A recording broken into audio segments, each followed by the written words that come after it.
Hello, my name is Joseph Frechette, Coordinator for Veterans Benefits and Military Tuition Assistance. In this video, I'm going to give you the basics for utilizing VA educational benefits and active military tuition assistance.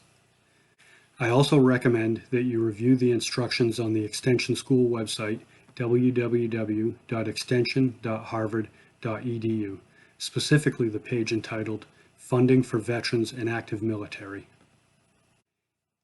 Anyone using VA educational benefits or active duty military tuition assistance must provide documentation of their entitlement or funding. To submit your documentation, you'll need to have a MyDCE profile.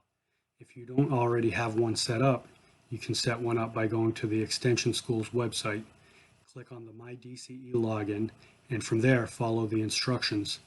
Once you have a profile, you may log into your student account via the MyDCE portal and select the document uploader in order to upload your document securely.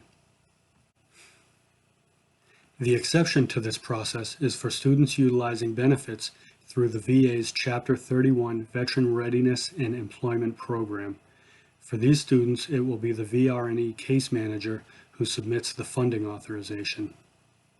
For all other VA educational benefits, please submit either the post 9/11 GI Bill Statement of Benefits or a Certificate of Eligibility.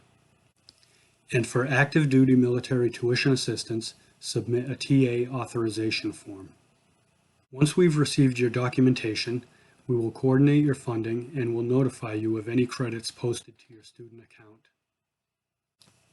And there you have it, the basic process for utilizing VA educational benefits and/or active duty military tuition assistance. Again, please review the information on our website, and very importantly, please make yourself familiar with the information from your sponsor so that you understand the terms of your funding. And if you have any questions, you can reach the Military Benefits Office at militarybenefits@extension.harvard.edu. Thank you.